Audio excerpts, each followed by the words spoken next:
یک منظره خیلی هولناک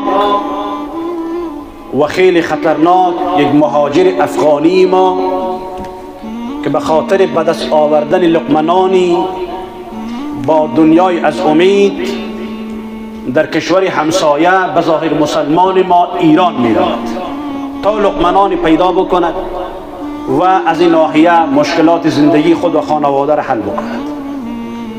ولیکن میبینیم که این جوان مسلمان ضعیف و فقیر و مسافر و مهاجر افغانی ما در زیر پاهای یک پلیس ایرانی قرار دارد و پای کثیف خود از زیر سر گردن زی میگذارد و گردن این جوان مظلوم و فقیر و مهاجر را مشکناند.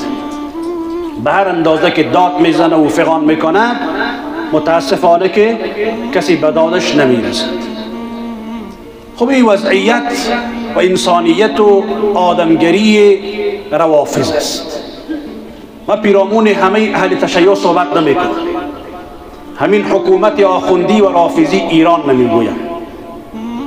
بعد از این رقم نظام ظالمانه و از این رقم ملت ظالم و از این رقم اردو و پلیس مستبد و دیکتاتور جهان اسلام انتظار دارن که اینها با اسرائیل بجنگن و حداقل در همچه اوضاع پرتشنجی که جهان اسلام از هر آدرس دیگری امید خود قطع کرده اینا بیاین و در برابر اسرائیل و آمریکا ایستادگی بکنن و حداقل مرهمی بر بالای زخمهای التیام نیافته امت اسلامی بگذارند. و در مقابل ما میبینیم طفل فلسطینی را که در صفحات شاید دیده باشید، عین شکل طفل فلسطینی مظلوم و معصوم کودک زیر پاهای کثیف یک اسرائیلی ظالم این رقم پچک می شود و حتی جان به جانان می سپارد و شهید می شود.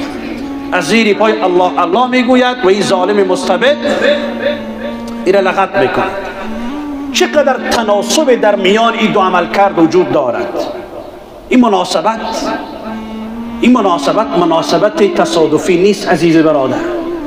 عرض میکنم که شیعه رافضی غالی، نظام حاکم آخوندی در ایران روی دیگری از یهودیت است.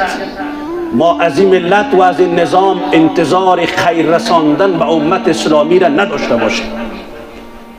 از این ملت و از این نظام انتظار خیر رساندن و نفع رساندن و دستگیری ملت مسلمان نداشته باشیم، چون اینها فلسفه وجودیشان همی است. اینا برای همین ساخته شدن تا گردن ملت مظلوم اهل سنت را بشکنن و برای همین ساخته شدن که تا در برابر تواغیت و در برابر غولهای زمانه گردن نهن و تسلیم شوند. اینها برای همین ساخته شدن که تا مسلمان بکشن و در برابر یهود همیشه سر تعظیم خم بکنن. در کجای تاریخ دیده ایم که روافض آمده باشد و به نفع اسلام کوچکترین کاری کرده باشد؟ در کجای تاریخ 1400 ساله اسلام دیدیم که شیعه جز سنی کسی دیگری را کشته باشد؟ در کجای تاریخ دیدیم که روافض به اندازه سر سوزنی به داد مسلمانی رسیده باشد؟ اگر روافض به یمن حمله میکنن اهل سنت میکشن. اگر توسط غلامهای ایران پلید ما در سرزمین افغانستان ما رقص مرده ها را دیدیم، تاریخ فراموش نمیکنه. اگر ما در سرزمین افغانستان ما دیدیم که اینا به صورت جمعی جریان ولادت مادر حامله ای را دیدن و در جلو هزارها و صدها نفر گفتن بگذاری مادر در جلب همه طفل بکند و ما جریان ولادت مادری را ببینیم. اگر این را ما در افغانستان دیده باشیم، اگر ما جریان میخ کوبیدن به گوشها و به استخوان‌های ملت دردمند افغانستان را دیده ایم، اگر ما در افغانستان عزیز ما دیدیم زنان را که سینه هاشون بریده شد از آدرس همین روافض حالی توسط مزدوران داخلیشان بوده که این تاریخ ابدا فراموش کردن نمیتواند. اما در کدام جایی اگر ما دیده باشیم که روافض بر علیه کدام یهودی شلیک کرده باشد، اگر ما دیده باشیم که روافضی بر علیه مسیحیت شلیک کرده باشد و این همه قدرت و امکانات خود بر علیه ملت یهود و نصارا استفاده کرده باشد، بفرمایید دنیا چالش است. یک مورد اگر ما کاری را که روافض بدبخت دشمن انسانیت به نفع اسلام کرده باشد یک مورد هم ثابت کرده نمیتوانیم عزیزان من. چرا؟ چون اینها به خاطر همین ساخته شدن تا مسلمان بکشن، تا سنی بکشن، تا نظام زندگی ملت مسلمان از هم بپاشند و نابود بکنن. بنابراین عرض می است که ملت عزیز افغانستان عزیز ما، الحمدلله ما در یک وضعیت نسبتا خوب زندگی میکنیم. بیاییم دست گدایی، دست نیازمندی در بیرون کشور و در کشورهای ظالم همسایه را برداریم، جمع بکنیم. بیایید دیگر مهاجرت های زیان آور، دیگر مهاجرت های ذلت بار بس است. مسئولین محترم شما دقت داشته باشید که برای ملت و رعیتتان مکلفیت دینی دارید، مکلفیت شرعی دارید، مکلفیت وطنی دارید. غیرت و مردانگی افغانیتان تو را وادار بکند باید که برای ملت و رعیتتان زمینه های اشتغال و کار و درآمد را مساعد بسازید.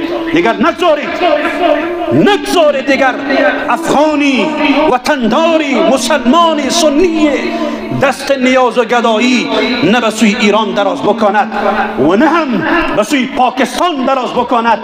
بیاییم ما دم از نظام اسلامی میزنیم، نظام اسلامی که ما در تاریخ روشن نظام داریم. در زمان خلافت راشدی عمر ابن عبدالعزیز رحمت الله علیه که حتی در قله های کوها گندم ها را پاش میدادند تا ای که حتی پرنده های قلمرو اسلامی احساس گریختگی نکنند تا فردای قیامت تاریخ برای ما طعنه ندهند که شما پرندهای خودتان را سیر کرده نمیتوانستید. امروز ملت گرسنه است، انسان ها گرسنن، وطنداران ما گرسنن، از فرط مجبوریت دست گدایی به سوی بیگانه ها دراز میکنن و این واکنش ظالمانه و غیر انسانانه همسایه هایی است که با آنها را به نام مسلمان میشناسیم. الخلق عیال الله، این مخلوقات همه عیال پروردگار عالمن و سلطان مسلمان در سرزمین خداوند سایه الهی و نماینده خداوند تبارک و تعالی است. مکلفیت النظام است تا مشکلات رعیت خود را بشنوند، تا مشکلات ملت خود را درک بکنند، به هر قیمت ممکن آبروی ملت را نریزانند. بنابراین عرض می است عزیزای من که دیگر ذلت و خواری و مهاجرت و بدبختی بس است. به هر وسیله ممکن بیاییم در آغوش گرم خانواده و وطن عزیز ما، بیاییم دیگر فریب این همه بدبخت ها همسایه های ناجوان را نخوریم و در کنار هم آبرومندانه برای آبادی وطن، برای ترقی وطن و سرزمین و خاک خود تلاش بکنیم تا باشد الله تبارک و تعالی مشکلات را از سرزمین عزیز ما بیخکن بفرماید و پروردگار عالم نیازمندی های ما را به لطف و کرمش خودش مرفوع بفرماید. الله تبارک و تعالی هموطنان عزیز ما را در هر گوشه و کنار که هستند به لطف و کرمش با عزت و سربلند داشته باشد و امت اسلامی را در هر جایی که هستند عزت و سربلندی نصیب بفرماید. رب العالمین از گزند از اذیت و آزار همسایه های ناجوان و همسایه های بی غیرت ما را حفاظت بفرماید. پروردگار عالم به لطف و کرمش خودش برای ما استقامت و ثبات و استقلالیت نصیب بفرماید. عزیزان من، الله متعال با آنچه که گفتیم و شنیدیم برای من و شما توفیق اخلاص نصیب بفرماید.